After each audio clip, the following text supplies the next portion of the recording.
Sarah Martinez had always been proud of her job at the military training facility. Every morning at 5:30, she would arrive at the remote base in the Nevada desert, ready to prepare the shooting ranges for the day's training exercises. The work was simple but important: cleaning targets, checking safety equipment, and making sure everything was perfect for the soldiers who would arrive later. At 26 years old, Sarah had been working at the base for 3 years. She grew up in a small town where her father was a police officer and her mother worked as a nurse.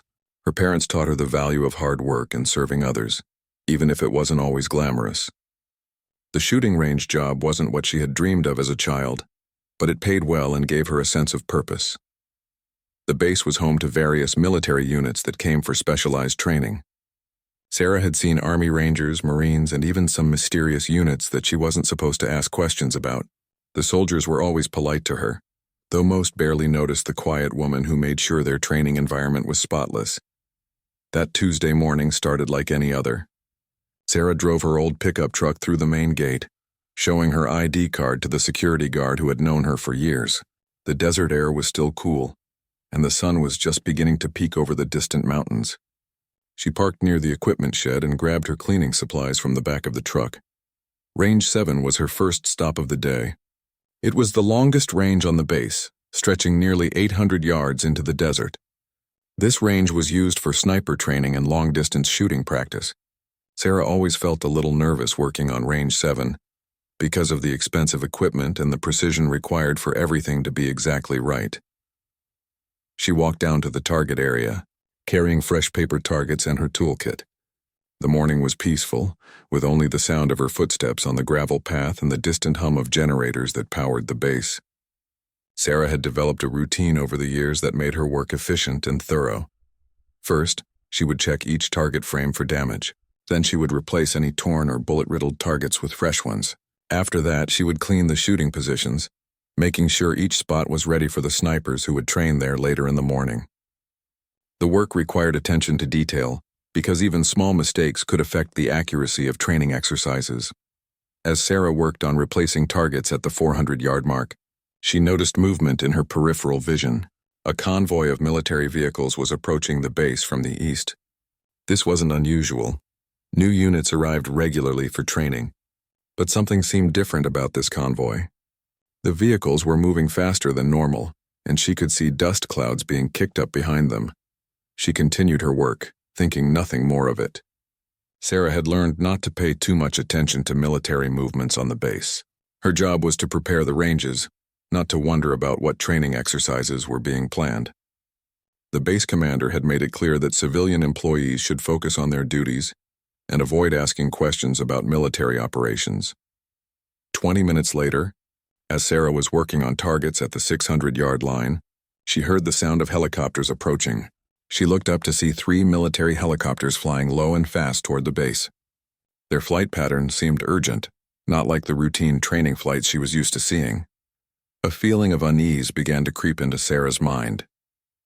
In her 3 years at the base, she had never seen this much military activity so early in the morning. Usually, training exercises didn't begin until after 8 o'clock, giving her time to finish preparing all the ranges. She tried to push the worried thoughts away and focus on her work. Sarah was known for being reliable and efficient, and she didn't want to let her supervisor down by falling behind schedule. She had 2 more target lines to check and replace before the morning training session was supposed to begin. But as she worked, the feeling that something was wrong continued to grow stronger. The helicopters were circling the base now, and she could hear radio chatter coming from the communications building. Even from a distance, the voices sounded urgent and tense. Sarah decided to finish the targets quickly and head back toward the main building to see if anyone needed her help with anything. As she gathered her supplies and started walking back down the range, she noticed that more vehicles had arrived at the base. These weren't the usual training vehicles she was familiar with. They looked more serious, more heavily armed.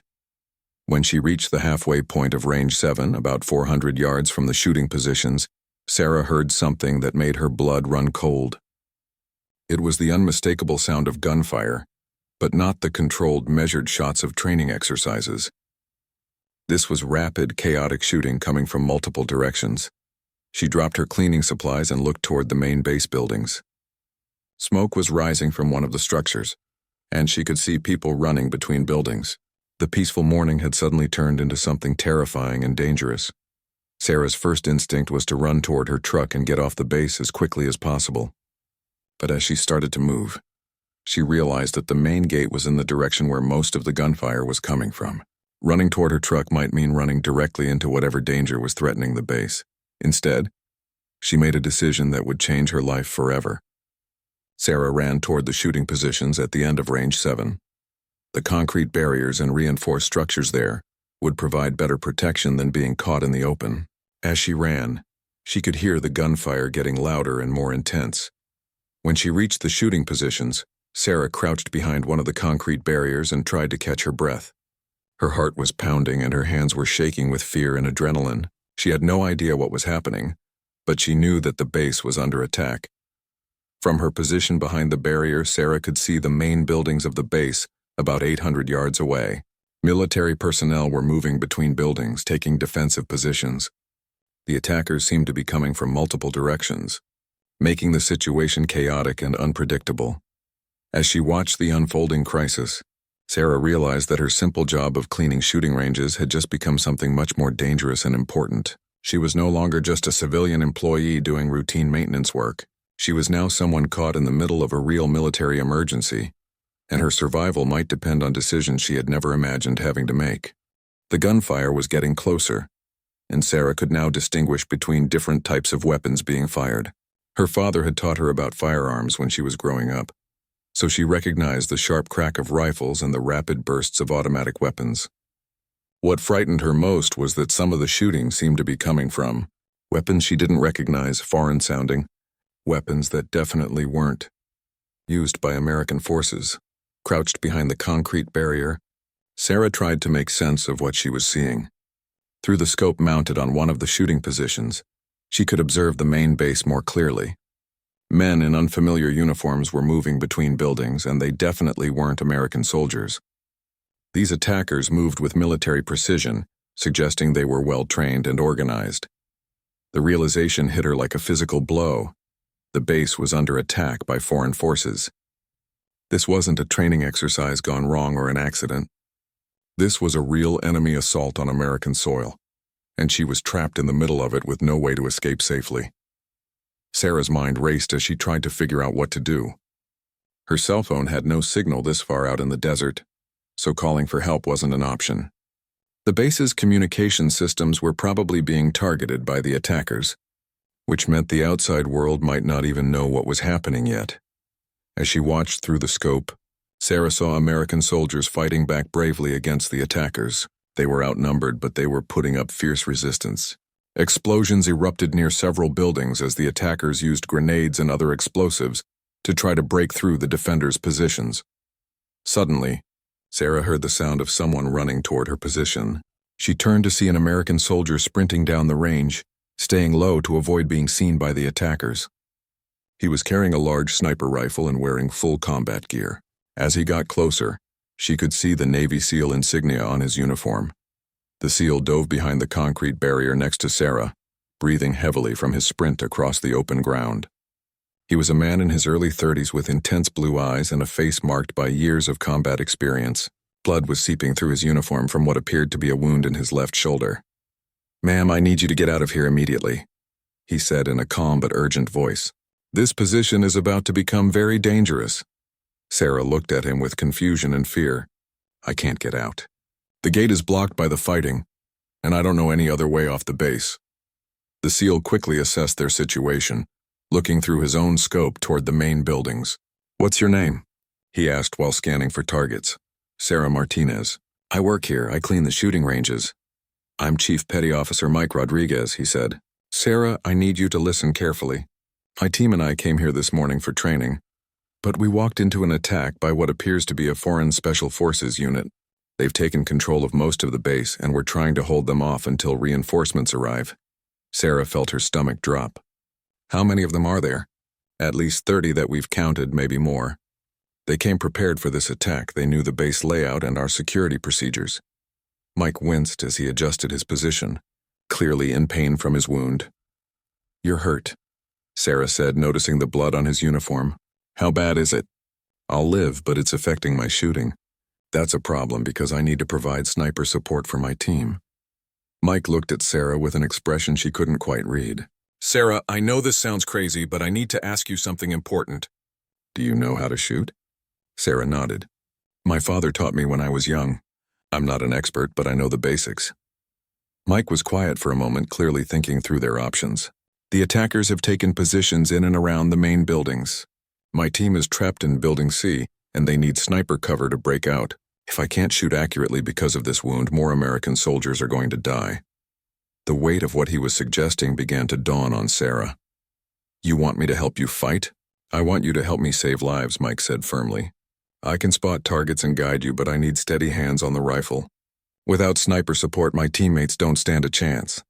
Sarah looked at the massive sniper rifle lying next to Mike. It was much larger and more complex than any weapon she had ever handled. The scope alone looked like it cost more than she made in a month. I don't know if I can do this. I've never shot anything like that. The fundamentals are the same as any rifle, Mike explained. Breathe, aim, squeeze. The biggest difference is the range and the stakes. He paused and looked directly into her eyes. Sarah, I wouldn't ask this of you if there was any other choice. But right now you might be the only thing standing between my team and death. The sound of an explosion echoed across the base, closer than before. Sarah could see smoke rising from a building near where Mike said his team was trapped. The attackers were getting closer to finishing whatever mission had brought them to the base. What exactly would I need to do? Sarah asked, surprised by the steadiness in her own voice. Mike pointed toward the main buildings. See Building C, the one with the red roof about 700 yards out? My team is pinned down on the second floor. There are at least 6 attackers positioned around that building, preventing my guys from escaping or fighting back effectively. Sarah looked through the scope and could indeed see movement around Building C. Men in dark uniforms were taking cover behind vehicles and other structures, clearly waiting for any American soldiers to show themselves. If we can take out even 2 or 3 of those attackers, it would give my team the opening they need to fight their way out, Mike continued. Once they're free, they can help secure the rest of the base. Sarah felt the weight of the decision pressing down on her. Just an hour ago, her biggest concern was making sure the target frames were properly aligned. Now she was being asked to take human lives to save American soldiers. The magnitude of the situation was almost overwhelming. But as she watched the smoke rising from Building C and thought about the soldiers trapped inside, Sarah realized that this wasn't really a choice at all. If she could help save lives, she had to try. Okay, she said quietly. Tell me what I need to do. Mike moved carefully to position the sniper rifle on the concrete rest in front of them. The weapon was a Barrett M82, a .50 caliber rifle designed for long-range precision shooting. As he set it up, he explained the basics to Sarah in clear, simple terms. This rifle is zeroed for 800 yards, which is perfect for our current distance to the targets, Mike said, adjusting the bipod legs. The scope is already set up correctly, so you don't need to worry about making any adjustments. Sarah positioned herself behind the rifle, trying to find a comfortable shooting position. The weapon was much heavier than anything she had ever handled, and the recoil was going to be significant. Mike guided her through the proper stance and grip. The most important thing is your breathing, Mike instructed. Take a deep breath, let half of it out, then hold it while you aim and fire. The rifle will kick hard, so be prepared for that, but don't let it scare you. Through the scope, Sarah could see the area around Building C with startling clarity. The magnification made the attackers look close enough to touch, even though they were hundreds of yards away. She could see their faces, their weapons, even the details of their uniforms. See the man behind the blue truck? Mike asked, spotting for her. He's got a machine gun pointed at the building entrance. He's our first priority target. Sarah found the target in her scope. The attacker was crouched behind the truck's front wheel, his weapon trained on Building C. She could see that he was young, maybe in his 20s, with dark hair and intense concentration on his face. For a moment, the reality of what she was about to do hit her hard. I can see him, Sarah said, her voice slightly shaky. Mike seemed to sense her hesitation. Sarah, that man and his friends came here to kill American soldiers. They attacked our base without warning and without mercy. If you don't stop him, he's going to kill good people who are just trying to serve their country. Sarah took a deep breath and tried to steady her nerves. She thought about her father, who had always taught her to stand up for what was right. She thought about the soldiers trapped in the building, probably scared and running out of options. Most of all, she thought about the fact that sometimes ordinary people had to do extraordinary things.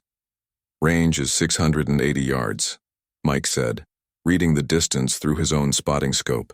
Wind is minimal, coming from the left at about 5 miles per hour. Aim just slightly to the right of center mass to compensate. Sarah adjusted her aim according to Mike's instructions. The crosshairs of the scope settled on the target's chest. She controlled her breathing the way her father had taught her years ago during hunting trips in the mountains. "When you're ready," Mike said softly. Sarah took a deep breath, let half of it out, and held it. The world seemed to go silent around her. All she could hear was her own heartbeat and the distant sound of gunfire from other parts of the base. Her finger slowly squeezed the trigger. The rifle fired with an enormous boom that echoed across the desert. The recoil slammed into Sarah's shoulder, nearly knocking her backward. Through the scope, she saw the attacker behind the blue truck fall to the ground and remain motionless. "Direct hit," Mike confirmed. "Excellent shot. The entrance to Building C is now clear."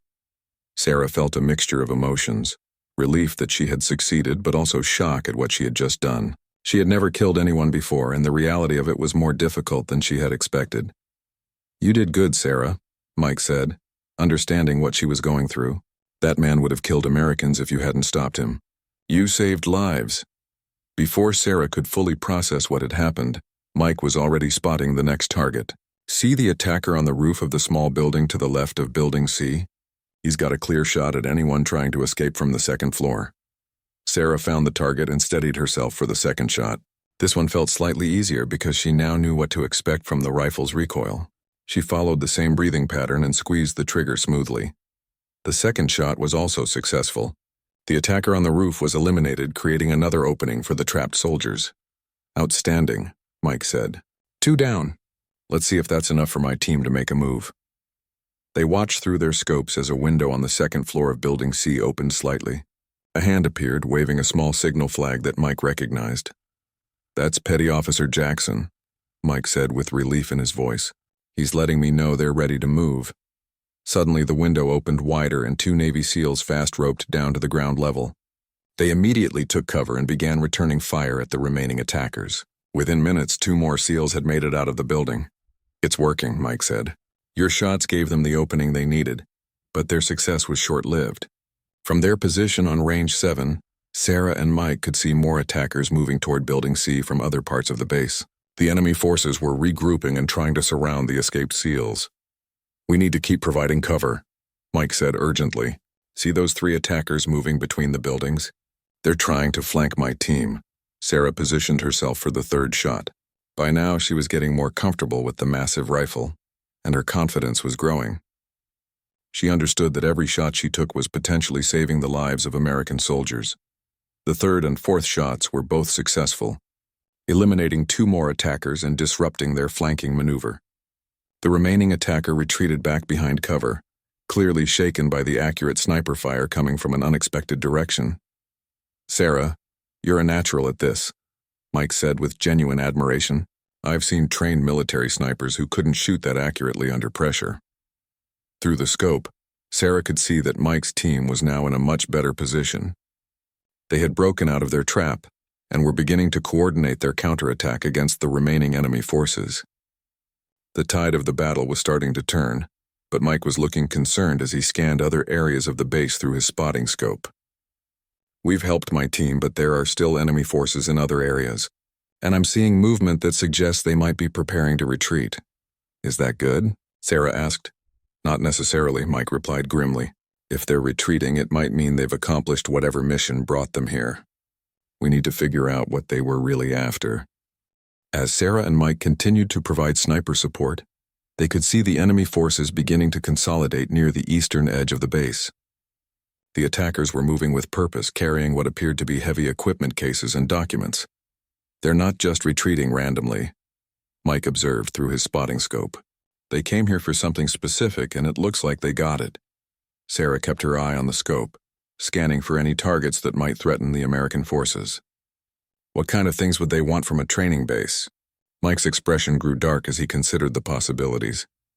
"This base houses some of our most advanced training equipment and classified tactical information. If enemy forces got their hands on our latest sniper technology or training manuals, it could compromise operations around the world. Suddenly, Mike's radio crackled to life. It was the first communication they had received since the attack began. The voice on the other end was one of Mike's team members. "Chief Rodriguez, this is Jackson. Do you copy?" Mike grabbed the radio. "Jackson, this is Rodriguez. I copy. What's your status?" "We've secured Building C and the immediate area. The sniper support from your position was incredible. Where did you find a shooter that good?" Mike looked at Sarah with a slight smile. "I had some local help." "What's the situation with the attackers?" "Most of them are pulling back toward the eastern perimeter. But Chief, we've got a problem. They hit the weapons vault and the classified materials storage. We need to assume they have sensitive information and equipment." The weight of this news hit both Sarah and Mike immediately. If enemy forces had stolen American military secrets, the implications went far beyond just this one base. "National security could be compromised. Can you pursue them?" Mike asked into the radio. "Negative. We're down to 4 men and 2 are wounded. We need medical attention and backup before we can mount any kind of pursuit." Mike turned to Sarah.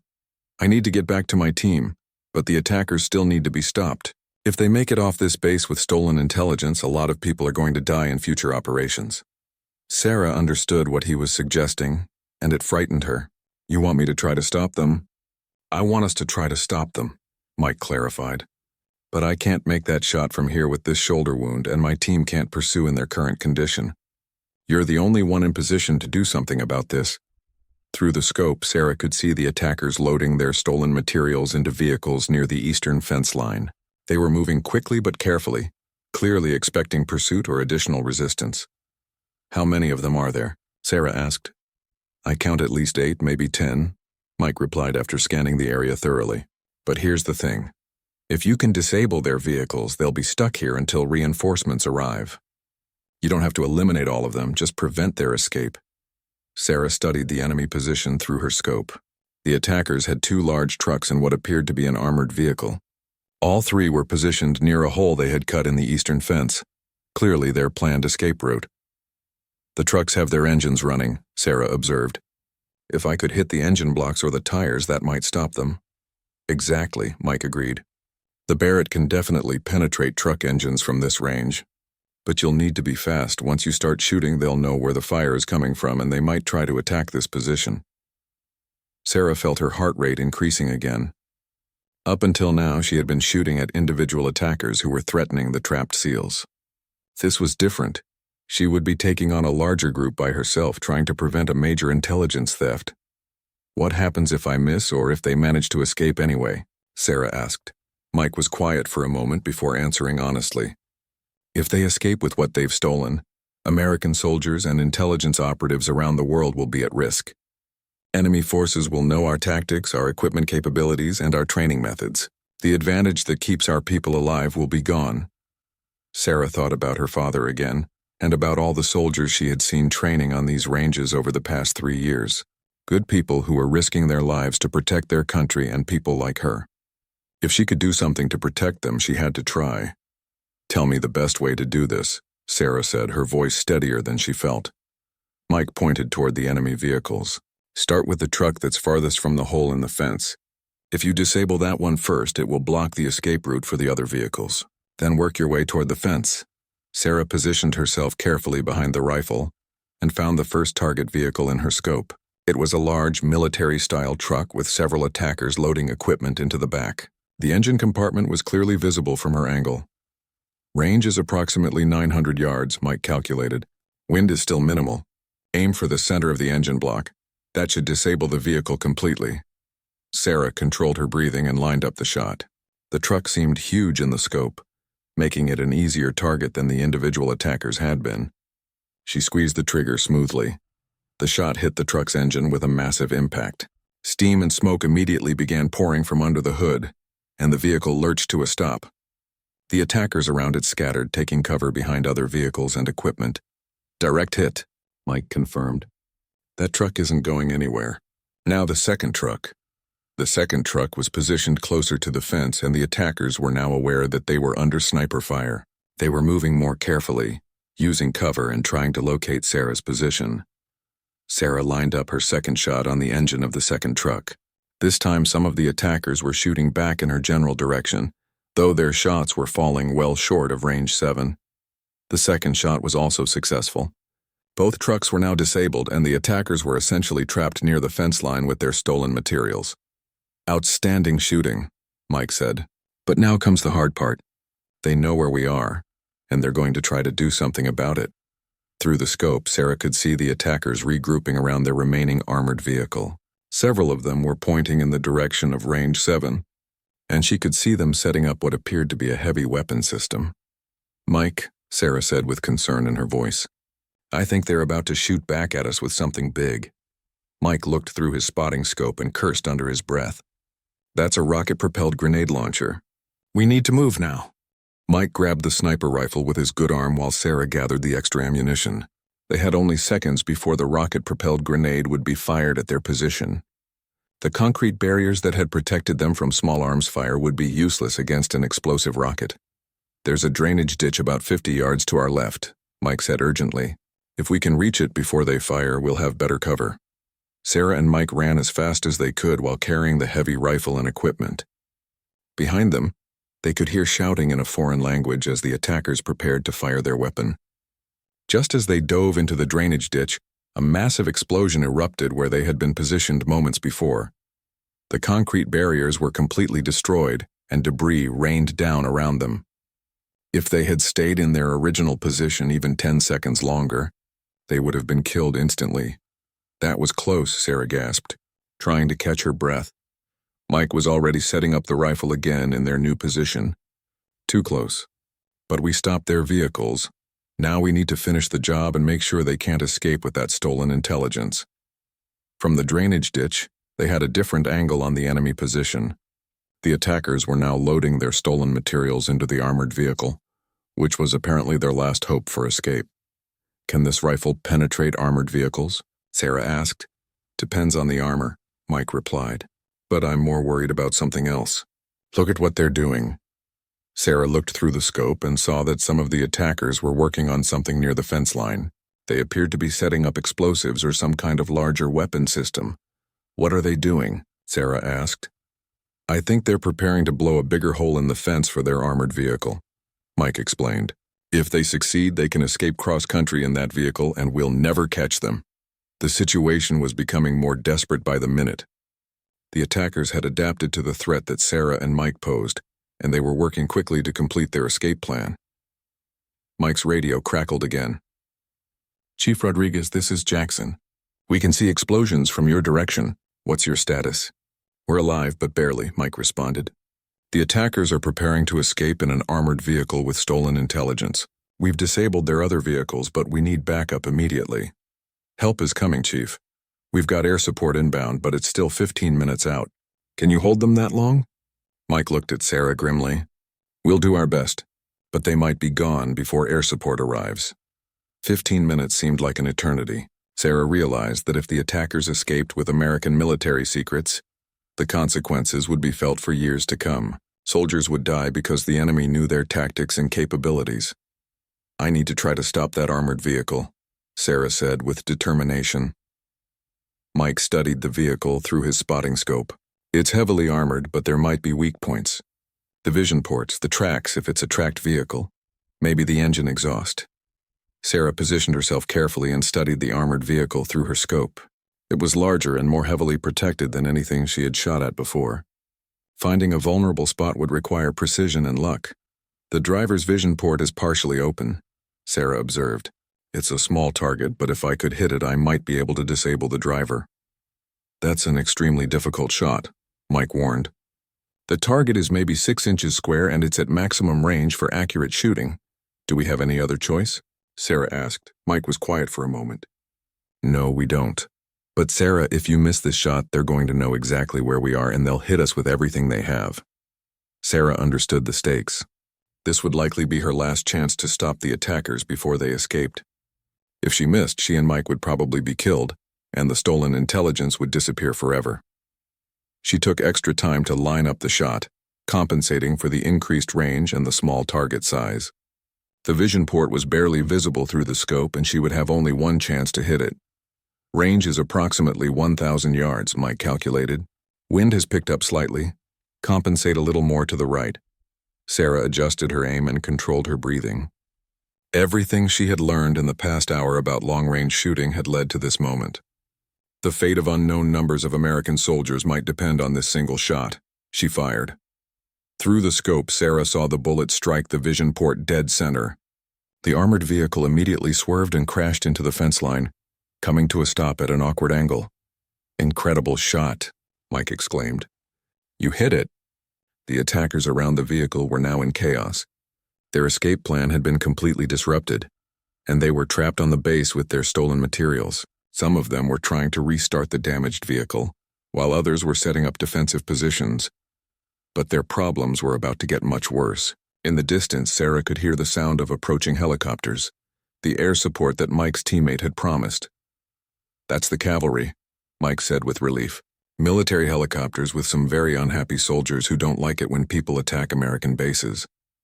Within minutes, 3 military helicopters appeared over the base. They immediately began engaging the trapped attackers with overwhelming firepower. The enemy forces, caught in the open near the fence line, had no effective defense against the helicopter attack. Sarah watched through the scope as the remaining attackers quickly surrendered. The stolen intelligence and equipment were recovered, and the immediate threat was over. "It's finished," Mike said, finally allowing himself to relax. "Sarah, what you did today saved lives and protected national security. I've never seen anything like it." Sarah set down the rifle and realized that her hands were shaking from adrenaline and exhaustion. The magnitude of what had happened was finally hitting her. A few hours ago, she had been cleaning targets and preparing for routine training exercises. Now she had fought in a real battle against enemy forces. "I can't believe this actually happened," Sarah said quietly. Mike looked at her with deep respect. "You're a hero, Sarah Martinez. What you did today will be remembered and honored. You saved my team and stopped a major intelligence theft with nothing but courage and determination." As the helicopters landed and military personnel began securing the area, Sarah reflected on how dramatically her life had changed in just a few hours. She had discovered strengths and capabilities she never knew she possessed, and she had made a real difference when it mattered most. The aftermath of the attack brought chaos of a different kind to the base. Military investigators, medical personnel, and intelligence officers swarmed the facility, documenting everything that had happened and treating the wounded. Sarah found herself at the center of attention in a way she had never experienced before. Colonel James Mitchell, the base commander, personally interviewed Sarah about her actions during the attack. He was a stern man in his 50s with gray hair and sharp eyes that seemed to miss nothing. As they sat in his office, Sarah felt nervous and out of place. "Miss Martinez," Colonel Mitchell began, "what you did today was extraordinary. Chief Rodriguez has given me a detailed report of your actions, and frankly, I find them hard to believe." Sarah shifted uncomfortably in her chair. "I just did what I thought was right, sir. I couldn't let those soldiers die if there was something I could do to help." The colonel studied her for a long moment. "You had no military training, no experience with that weapon system, and you were in a life-threatening situation. Yet you managed to neutralize multiple enemy combatants and prevent a major intelligence breach. How do you explain that?" "My father taught me to shoot when I was young," Sarah replied, "and Chief Rodriguez guided me through the technical aspects. I guess when people's lives are at stake, you find strength you didn't know you had." Colonel Mitchell nodded slowly. "The FBI and military intelligence want to debrief you extensively about what you observed during the attack. The enemy forces you helped defeat were highly trained operatives from a hostile nation. The intelligence they attempted to steal could have compromised operations worldwide." The weight of what Sarah had been involved in was becoming clearer. This wasn't just a random attack. It was a sophisticated intelligence operation that could have had global implications. "What happens now?" Sarah asked. "That depends partly on you," the colonel replied. "Your actions today have drawn attention from the highest levels of the military and intelligence community. There are people who would like to offer you opportunities that don't come along very often." Before Sarah could ask what he meant, there was a knock on the office door. A woman in a dark suit entered. She had the unmistakable bearing of a federal agent. "Colonel Mitchell, I'm Agent Rebecca Torres from the FBI's Counterintelligence Division," the woman said. "I need to speak with Miss Martinez about the events of today." Agent Torres was a woman in her 40s with short dark hair and intelligent brown eyes. She carried herself with quiet confidence and spoke with authority. "Miss Martinez, what you did today prevented a significant national security breach," Agent Torres explained as she sat down. "The materials those operatives attempted to steal included advanced weapons specifications and classified training protocols. In the wrong hands, that information could have cost American lives for years to come." Sarah felt overwhelmed by the implications. "I had no idea it was that serious." "Most people would have hidden and hoped for the best," Agent Torres continued. "But you chose to act, and your actions made a critical difference. We've identified the attacking force as members of an elite foreign intelligence unit that has been targeting American military facilities for months." The agent opened a folder and showed Sarah photographs of the attackers who had been captured. "These men are highly trained operatives. The fact that you were able to neutralize several of them and disrupt their mission is remarkable." Sarah looked at the photographs and felt a chill. These weren't random terrorists or criminals. They were professional soldiers who had come to steal American secrets. The reality of how dangerous the situation had been was finally sinking in. "The debriefing process will take several days," Agent Torres explained. "We need to understand everything you saw and heard during the attack. But beyond that, there are people who would like to discuss your future." "My future?" Sarah asked, confused. Colonel Mitchell leaned forward. "Sarah, what you demonstrated today was exceptional marksmanship ability under extreme pressure. That's a rare and valuable skill. The military has programs for people with your natural abilities." Sarah felt her world shifting around her. 24 hours ago, her biggest decision was which shooting range to clean first. Now she was being told that her actions had prevented an international incident and that the military was interested in recruiting her. "I don't understand," Sarah said. "I'm just a civilian employee who cleans shooting ranges."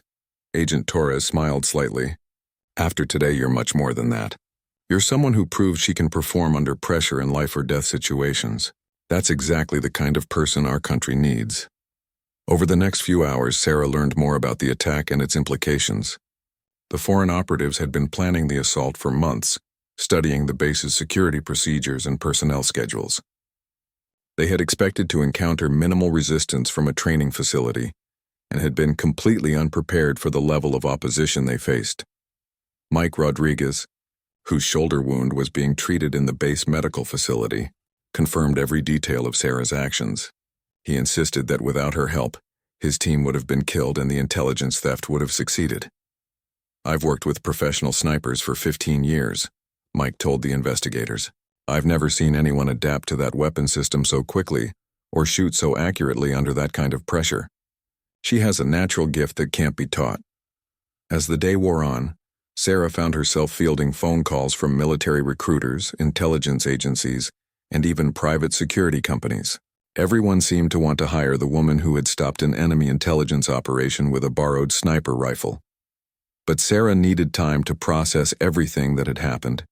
The adrenaline was wearing off, and she was beginning to understand how drastically her life had changed. She had killed people, prevented a national security breach, and earned the respect of elite military personnel. None of that felt real yet.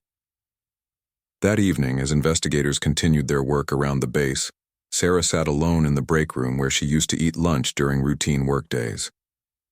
The familiar surroundings seemed strange now, like remnants of a previous life that she could barely remember. Mike appeared in the doorway, his arm in a sling but otherwise looking much better. "Mind if I join you?" Sarah gestured to the chair across from her. "How are you feeling?" "Like I got shot," Mike replied with a slight smile. "But I'll recover. The question is, how are you dealing with all this?" Sarah was quiet for a moment before answering. "I keep thinking about this morning. If you had told me when I woke up that I would spend the day fighting enemy soldiers, I would have thought you were crazy." "Life has a way of throwing unexpected challenges at us," Mike said. "The important thing is how we respond when those challenges come. You responded like a hero." "I don't feel like a hero," Sarah admitted. "I feel like someone who got caught up in something much bigger than herself and somehow managed not to make things worse." Mike leaned forward seriously.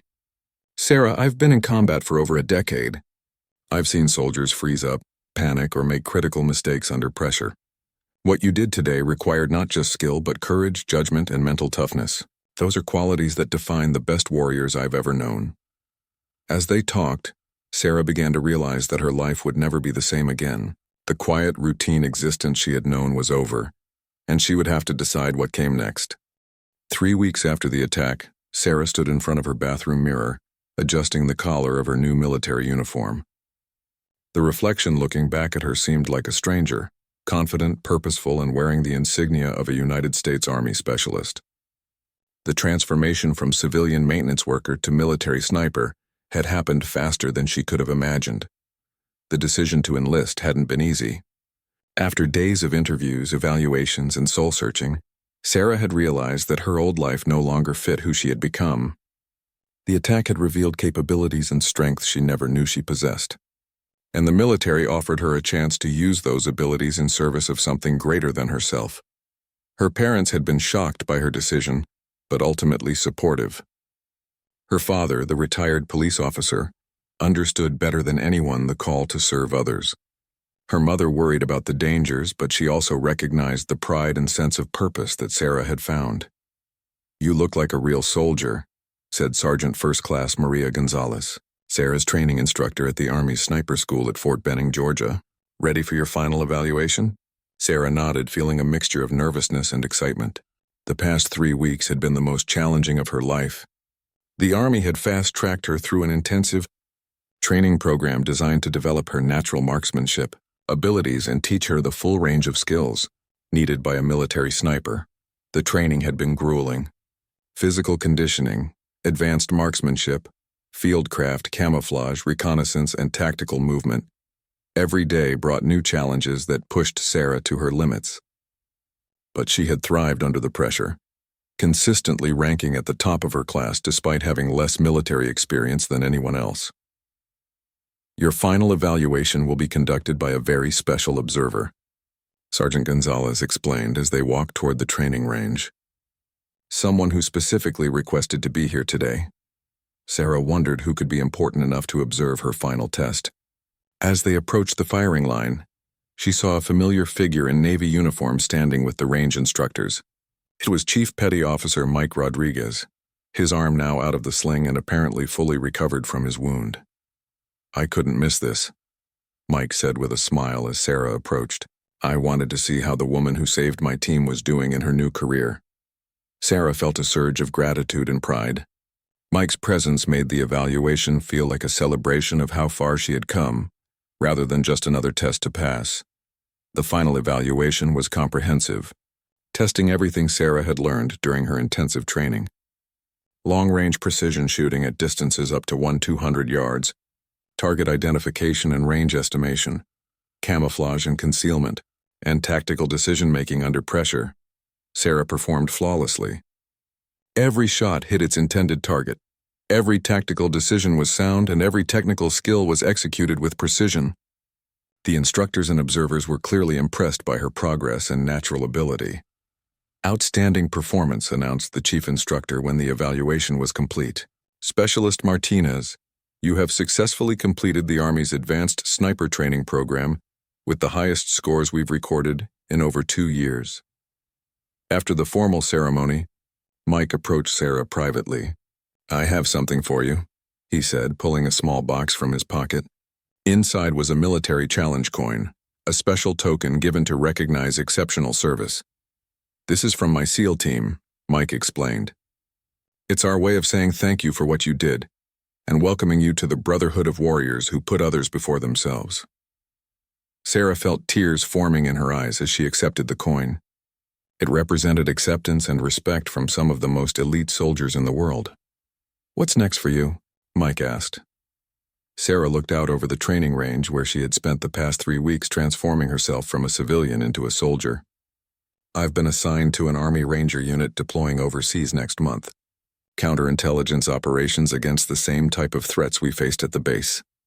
Mike nodded approvingly. "They're lucky to have you.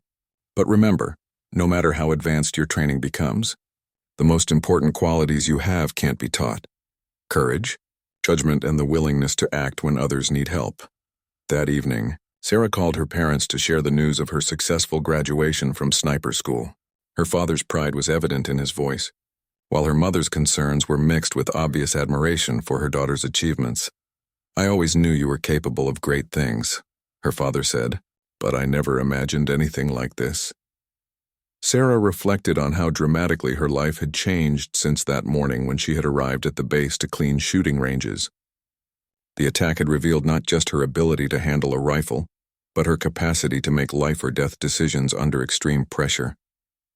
More importantly, it had shown her that she could make a real difference in protecting others. As she prepared for her upcoming deployment, Sarah thought about the soldiers she would soon be serving alongside. They would depend on her skills and judgment in dangerous situations, just as Mike's team had depended on her during the attack.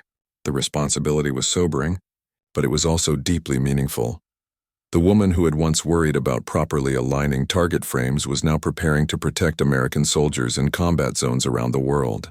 Sarah Martinez had discovered that sometimes ordinary people are called upon to do extraordinary things, and when that call comes, they find strength and abilities they never knew they possessed. Her transformation from civilian maintenance worker to military sniper was complete, but Sarah understood that it was really just the beginning. She had found her true calling in service to her country and her fellow soldiers. The attack that had changed her life in a single morning had led her to a purpose and identity she never could have imagined. As she packed her gear for deployment, Sarah kept Mike's challenge coin close at hand. It served as a reminder of the day when an ordinary woman cleaning shooting ranges had become something extraordinary, a protector of those who serve, and a guardian of the freedoms that make such service meaningful. Her journey from maintenance worker to military hero was proof that heroism isn't about seeking glory, but about answering the call when duty demands everything you have to give.